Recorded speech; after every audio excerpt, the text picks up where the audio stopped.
Magandang umaga po mga kaibigan. Siyempre, andito na naman tayo sa ating special segment ng OK Ka Willie sa ating pong serbisyo publiko na inyo pong napapanood dito po sa UN Television, Channel 37. And this morning mga kaibigan, kasama ko ang napakaganda. Hindi lamang komedyante, hindi lang magaling na singer, hindi lang magaling na dancer, magaling din na businesswoman. At kailangan ko pa bang sabihin ang kanyang pangalan? Pero siguro, dapat siya po si walang iba, kita naman ninyo, si Mystica. Good morning, Mystica. Good morning, boss. Nako, talagang what a very special introduction. Thank you so much at nandito ako ngayon sa inyo at parte na rin po dito sa programang Serbisyo Publiko. Okay Ka, Willie. Yeah. Ayan. Tandaan niyo po yan. Magmula po ngayon, siguradong hindi na kita iiwan, bossing. First question, how's life going on, Mystica? Naku po, everything is going fine with me. Life, o kaya love life, o kaya family-wise, or whatever. Career-wise, okay din. Yeah. Sa intriga, sana, wag muna nating pag-usapan yan, di ba? Oh, yes. I-focus muna natin ang ating business today. Okay, before that business and other issues, paano ka ba pumasok sa larangan ng entertainment?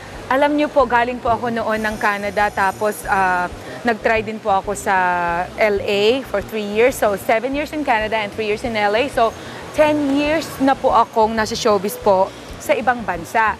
And then, I decided to come back here to the Philippines kasi po, naisip ko na, wow, bakit hindi ko muna uunahin ang mga kapwa ko Pilipino para bigyan sila ng aliw o kaya entertainment. Yes. Then, entertainment business. Marami ka na bang napundar? Sa totoo lang po, yun po ang pinakauna ko pong iniisip noon. Kasi I know na pansamantala lang po itong business na to.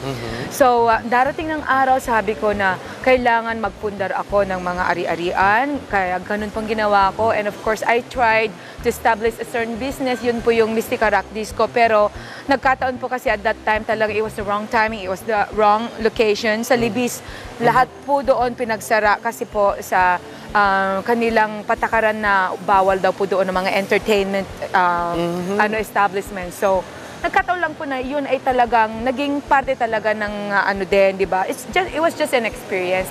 Pero hindi po yun ang naging dahilan kung bakit ko i-stop ang aking mga pangarap. But I heard that tinulungan mo rin yung anak mo makilala sa industriya ng of course. entertainment. Hindi lang po ang anak ko, kundi mga iba pong mga naging celebrities din sa pamamagitan po ng tulong ko. And as a matter of fact, I'm managing a group of female. They are called the Mystic Angels. And of course, mamanage din po ako ng group of male. So ito po yung the Mysticos. So meaning, if you are entering into management, you are a manager na. Of course. Manager ka na. Exactly po. So, later on, baka magkaroon ka na rin ng recruitment agency. Ay, who knows din po. Darating po tayo doon. But of course, God's willing. As long nandyan po ang Diyos, nakasalalay sa iyo. As long na hindi ka gumagawa ng masama at hindi ka nananapak ng kapwa mo, I'm sure po na talagang tuloy-tuloy ang blessings na darating sa buhay natin. Katulad din po sa inyo. I'm very sure po na, di ba? At katulad din po ni Madam. Di ba? Pareho po kayo talagang biniyayaan po ng blessing. So this time, ano na pinagkakaabalahan mo? At this time po, of course, showbiz pa rin. Hindi natin po maiwasan yan. Hindi natin maiwanan. Pagmamanage, hindi po natin maiwanan. And of course, meron tayo ngayong business naman. At ito po yung pag-uusapan natin. Alam po ninyo mga kaibigan, si Mystica ay magiging ka-co-host ko dito sa ating Celebrity Night of Dance and Music na napapanood nyo every Sunday night ng 11 to 12 sa SBN Channel 21. Kaya Can you say something, Mystica, wow, kaya sa nga ating po, viewers? yes, kaya nga po magmula po bukas, antabayanan niyo po. Bukas Yes, bukas ng gabi. 11 to 12 p.m. po yan. Kaya Celebrity Night of Dance and Music, huwag niyo pong kaligtaan dahil maging co-host na po ako ni Bossing Willie. So, antabayanan niyo po. Talagang sigurado po. Pero meron kang aside sa singing, dancing, comedy na gagawin natin sa Celebrity Night, may maganda kang portion.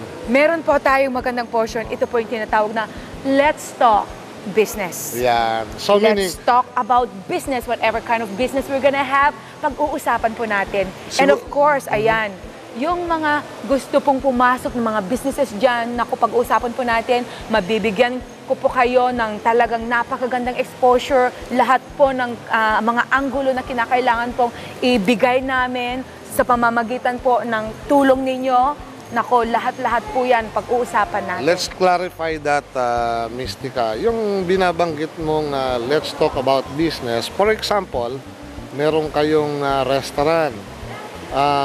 Ako o si Mystica ay pwedeng ninyong makausap para ma-cover ito at ma-promote natin ng maganda. Yes. Aside sa mga disco houses, nightclubs, Mga clothing businesses, any other type of business.